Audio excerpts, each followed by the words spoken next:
The first rule in investment is don't lose.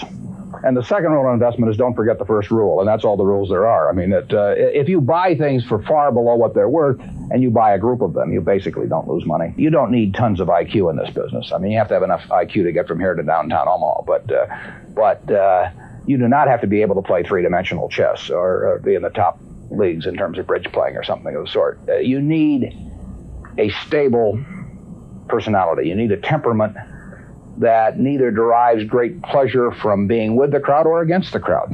Because this is not a business where you take polls, it's a business where you think. And Ben Graham would say that you're not right or wrong because 1,000 people agree with you. And you're not right or wrong because 1,000 people disagree with you. You're right because your facts and your reasoning are right. Warren, what do you do that's different than 90% of the money managers who are in the market? Certainly most of the professional investors focus on what the stock is likely to do in the next year or two, and they have all kinds of arcane methods of approaching that, but they do not really think of themselves as owning a piece of a business. The real test of whether you're investing from a value standpoint or not is whether you care whether the stock market is open tomorrow.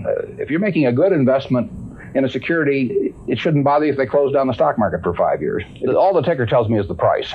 Yeah. And I can look at the price occasionally to see whether the price is outlandishly cheap or outlandishly high. But prices don't tell me anything about a business. Business figures themselves tell me something about a business, but the price of a stock doesn't tell me anything about a business. I would rather value a stock or a business first and not even know the price, so that I'm not influenced by the price in establishing my valuation, and then look at the price later to see whether it's way out of line with what my value is. If I were on Wall Street, I'd probably be a lot poorer. You get overstimulated in Wall Street, and you hear lots of things, and you may shorten your focus, and a short focus is not conducive to long profits. And here I can just focus on what businesses are worth, and I don't need to be in Washington to figure out what the Washington Post newspaper is worth, and I don't need to be in New York to figure out what some other company is worth. It's an intellectual process, and the less static there is in that intellectual process, really the better off you are. What is the intellectual process? The intellectual process is defining your area of competence in valuing businesses, and then within that area of competence, finding whatever sells at the cheapest price in relation to value. And there are all kinds of things I'm not competent to value, but there are a few that I am competent to value. There are all kinds of things I don't know about, and that may be too bad. But why should I know all about them? I haven't worked that hard on them. In the securities business, you literally every day have thousands of the major American corporations offered to you at a price that changes daily. And you don't have to make any decisions. You have to make, nothing is forced upon you. So there are no called strikes in the business. The pitcher just stands there and throws balls at you. And if you're playing real baseball and it's between the knees and the shoulders, you either swing or you get a strike called on you. If you get too many called on you, you're out.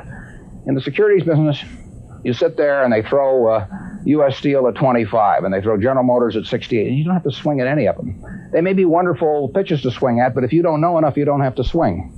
And you can sit there and watch thousands of pitches, and finally you get one right there where you want it, something that you understand, and then you swing. And so you might not swing for 6 months. You might not swing for 2 years. Isn't that boring? It would bore most people, and certainly boredom is a problem with most professional money managers. If they try to sit out an inning or two, not only do they get somewhat antsy, but their clients start yelling, "Swing, you bum!" from the stands, and that's very tough for people to do. Warren, your approach seems so simple. Why doesn't everybody do it? Well, I think partly because it is so simple. That the academics, for example, focus on all kinds of variables. Partly because by academics you mean professors of right, finance. The data's there. In business school. Sure, and the data's there. So they focus on whether if you buy stocks on Tuesday and sell them on Friday, you're better off, or if you buy them in election years and sell them in other years, you're better off, or if you buy small companies. There are all these variables because the data are there, and they've learned how to manipulate data. And as a friend of mine says, to a man with a hammer, everything looks like a nail. And once you have these skills, you just are dying to utilize them in some way, but they aren't important. If I were being asked to participate in a business opportunity, would it make any difference to me whether I bought it on a Tuesday or a Saturday or an election year or something? It's not what a businessman thinks about in buying businesses. So why think about it when buying stocks? Because stocks are just pieces of businesses.